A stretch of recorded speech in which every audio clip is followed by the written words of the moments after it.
Welcome back to Talking Papers Faceless Podcast. I'm Shaquille and super excited to be diving into the world of digital identity and fraud today. And I'm Akasa, your co-host, ready to guide you through all the fascinating trends we're going to be uncovering. Exactly, Aksa. Every Monday and Thursday, we break down complex reports and research so you don't have to. Today, it's all about digital identity and fraud. We've got two awesome reports. One's got this global perspective on the whole digital identity scene, and the other one zooms in on the Asia-Pacific region where things are getting kind of wild on the fraud front. Yeah, definitely wild. But before we jump in, don't forget to hit that subscribe button and drop us a comment below. Let us know what you think and give us ideas for future deep dives. Absolutely. We love hearing from you guys. Okay, so getting into it, one of the first things that just blew me away was the size of this digital identity market. This report saying it's going to explode from like $15.2 billion in 2024 to a massive $26.4 billion by 2029. It's like a digital gold rush out there. It is a huge growth spurt, and it shows how important digital identity is becoming in this crazy connected world we live in. Think about it. Every time you buy something online or log into your bank account, even just scrolling through social media, you're relying on some kind of digital ID verification. Yeah, that's true. I never thought about it like that. But with so much on the line, companies got to be feeling the heat to get this right. The report talks about how everyone wants this identity verification tech that's not just accurate, but also super fast and affordable. Isn't that kind of hard to achieve? It's a challenge for sure, but that's where data optimization comes in. These techniques are helping companies find that perfect balance between speed, cost, and accuracy.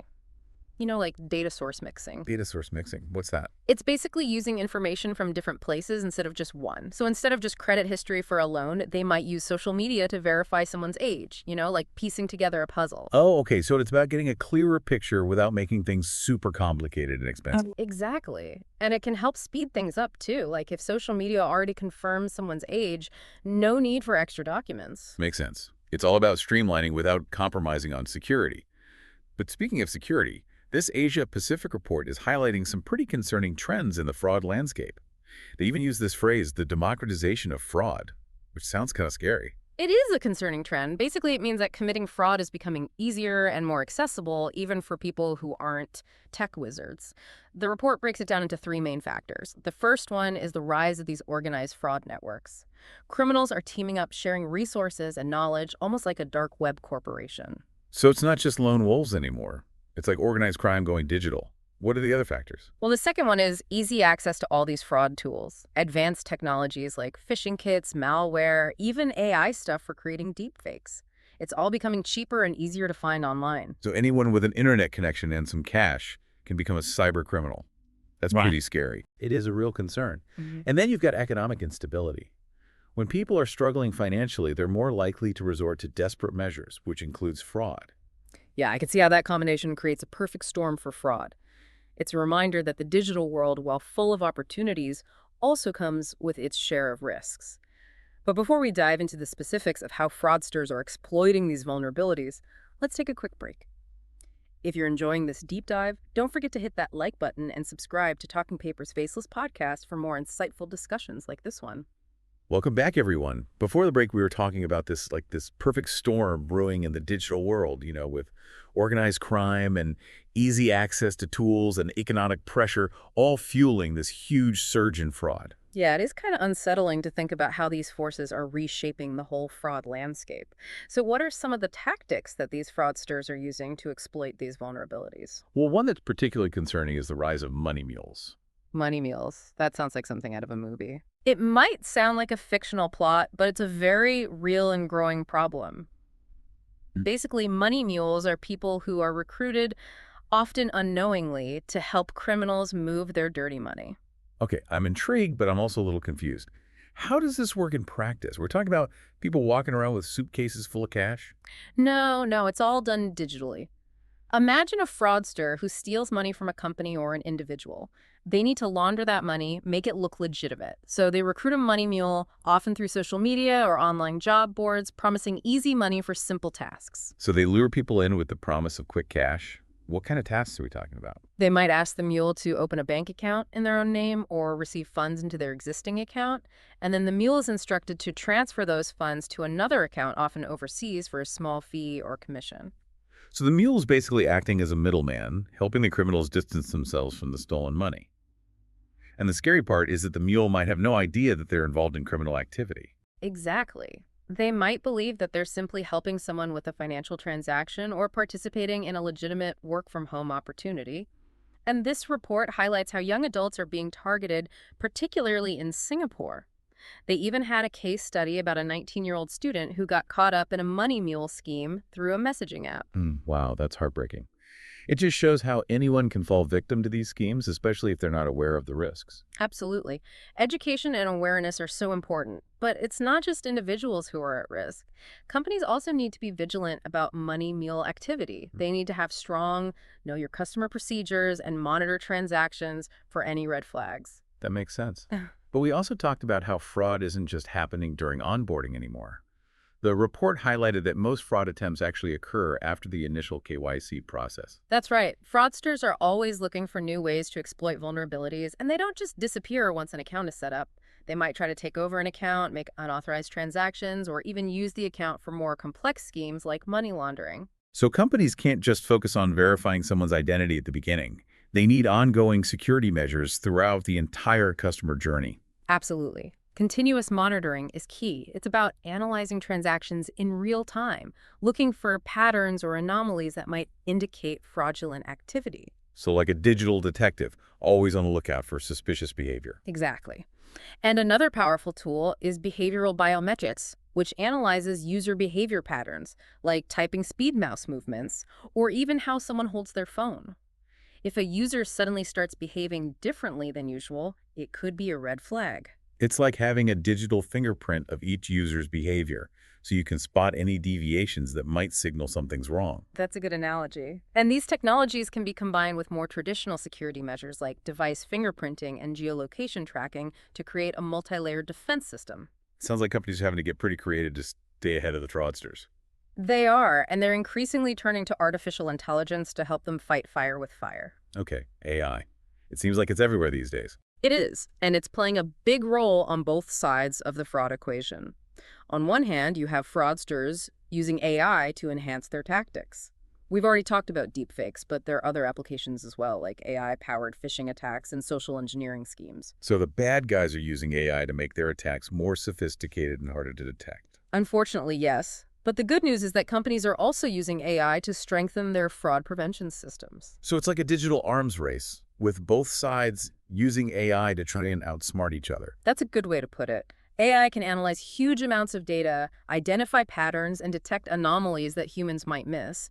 It can also help automate tasks, freeing up human analysts to focus on more complex cases. So it's not just about replacing humans, it's about giving them better tools to fight fraud more effectively. But even with all this technology, isn't there still a need for human oversight and judgment? Absolutely. AI is a powerful tool, but it's not a silver bullet. Human intuition and experience are still crucial in fraud prevention, especially when it comes to interpreting complex situations and making tough calls. It's about finding the right balance between human expertise and AI insights. That makes sense. It's like having a team of human detectives working alongside a supercomputer, each contributing their unique strengths to the fight against fraud. Exactly. And while companies are stepping up their game, it's good to see that governments are also recognizing the seriousness of this threat and implementing measures to protect consumers and businesses. We touched on some of those earlier, like the Scam Prevention Framework in Australia Yeah. and the Anti-Financial Account Scamming Act in the Philippines. Those are just a couple of examples. We're also seeing new initiatives like the Online Criminal Harms Act in Singapore and the Anti-Telecom and Online Fraud Law in China. It seems like a lot of countries are realizing that they need to step up their game. But are these regulations really keeping up with the rapid pace of technological change? It feels like the fraudsters are always one step ahead. It's true that regulations often lag behind the latest innovations, which can create opportunities for criminals to exploit loopholes. It's an ongoing challenge, but it's encouraging to see governments around the world taking this issue seriously and working to strengthen consumer protections. It sounds like there's a lot of work still to be done, but at least we're moving in the right direction. Yeah. Before we wrap up this deep dive, I want to remind everyone to like this episode and subscribe to Talking Papers Faceless podcast for more thought-provoking discussions like this one. Stay tuned for our final segment, where we'll look ahead at the future of digital identity and fraud. And we are back for the final part of this deep dive into digital identity and fraud. feel like we've been through a lot together. We have. We've gone from the boom in the digital identity market to these like crazy sophisticated tactics like money muling and AI-powered attacks. It's a wild world out there. It is, and it's constantly changing. So let's put on our future-gazing hats for a minute and look at what the report predicts is coming next. What keeps you up at night, Aksa, when you think about the future of fraud? Well, one big concern is that this whole AI-generated fraud thing, it's going to go way beyond just deepfakes. Like deepfakes are bad enough, but we think fraudsters are going to use AI to create all sorts of deceptive tools. Okay, that does sound ominous. Yeah. What kind of AI tricks are we talking about here? Imagine AI-generated identity documents. Fake videos so real you can't tell the difference. Synthetic voices that can perfectly mimic real people. AI-driven chatbots that can impersonate users with scary accuracy. It's going to be tough to know what's real and what's not. Wow, it sounds like we're entering a world where anything digital can be faked. How are companies supposed to keep up with that level of sophistication? It's a huge challenge, and it means businesses will need to adopt even more advanced AI solutions to fight back. It won't be enough to just analyze images or videos. They'll have to analyze data from all over the place looking for tiny inconsistencies and patterns that could point to fraud. So it's like an AI arms race with the good guys and the bad guys, both using AI to try and outsmart each other. What else is on your radar?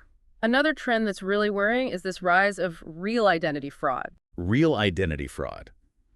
How is that different from regular identity theft? Well, real identity fraud involves using genuine personal information, often stolen from the dark web, to commit fraud. So unlike synthetic identity fraud, where they make up fake identities, real identity fraud uses legitimate credentials like real government IDs or biometric data. So it's like the fraudsters borrowing someone else's real identity to commit crimes. That sounds super hard to detect. It is because the information they're using is technically authentic. Companies will need to get much better at profiling users to spot irregularities and flag potentially fraudulent activity, even when the credentials themselves look legit. So it's not just about verifying if the information is real. It's about understanding the context and behavior associated with that information. Exactly. We need to look for inconsistencies, analyze behavior patterns, and use AI to find those subtle clues that might signal fraud, even when the credentials seem real. It sounds like fraud detection is becoming more like detective work. You got to piece together clues and connect the dots to find the truth. You got it. And while we're on the topic of alarming trends, we can't forget about the money mule problem. Unfortunately, we expect this to get even worse, with more and more people being recruited as money mules, especially from vulnerable regions. It's sad to think about people being exploited like that often without even knowing they're part of criminal activity. It is, and it shows how we need solutions on multiple fronts. We need to educate people about money mule schemes so they know the risks. Companies need to strengthen their KYC procedures and monitor transactions for suspicious activity. And of course, law enforcement needs to crack down on these criminal networks. Yeah, it's a reminder that fighting fraud isn't just about technology. It's about education collaboration and holding criminals accountable. Absolutely. And another key point from the report is that fraud vulnerability isn't the same everywhere. Areas with lower incomes or weaker regulations tend to be more susceptible to identity fraud. Makes sense. Fraudsters always go for the easiest targets. What does that mean for companies that operate globally? It means that their fraud prevention strategies need to be adapted to each region. A one-size-fits-all approach won't work. So companies need to be aware of the specific risks in each region and adapt their security measures accordingly. What else should we be ready for? Get ready for the rise of hybrid fraud attacks. Hybrid fraud attacks. That sounds complicated. These are attacks that use multiple tactics at once. Like a fraudster might use a deepfake to impersonate someone you trust and then use social engineering to trick you into making a payment. So it's like a double whammy combining technology and psychology to get around security measures. Exactly. And these hybrid attacks are becoming more common because they're so hard to detect and defend against. They hit you from multiple angles. So what's the best way to protect against these hybrid attacks? Companies need to use multi-layered security that combines technology like AI-powered fraud detection systems with human oversight, like trained analysts who can review suspicious activity and put the pieces together. It sounds like the key is to have a balanced approach that uses the best of both worlds, technology and human expertise. You got it. And finally, we think there's going to be a push for stronger government-backed verification methods. We'll probably see a move towards using government databases and verifiable credentials in identity verification systems. So instead of relying on paper documents or self-reported information, we'll be able to verify identities using official government records. That seems like a huge step towards better security. It is, and it shows that people are realizing how important a strong and secure digital identity is for building trust in the online world. Paper documents won't disappear completely, but businesses will have to adapt to a more complex verification landscape that uses both traditional and digital credentials. It sounds like the future of digital identity is moving towards a more connected and secure ecosystem. But as we've talked about, fraudsters are always coming up with new tricks to exploit weaknesses. That's why it's so crucial to stay informed, be aware of the latest trends, and use strong security measures. Well said, Aksa. This has been a really insightful look into the world of digital identity and fraud. We've covered so much from the growth of the digital identity market to the rise of sophisticated fraud tactics and the importance of securing the entire user journey. And even though the fight against fraud is ongoing, it's good to see that companies and governments are stepping up their game and working together to find solutions. And as always, we want to hear from you, our listeners. What are your thoughts on the future of digital identity and fraud? What steps are you taking to protect yourselves? Share your thoughts and experiences in the comments below. And if you enjoyed this deep dive, don't forget to subscribe to Talking Paper's Faceless podcast for more discussions on the latest trends and technologies shaping our world. We release new episodes every Monday and Thursday, so be sure to tune in. Thanks for listening, everyone. Until next time, stay safe and stay informed.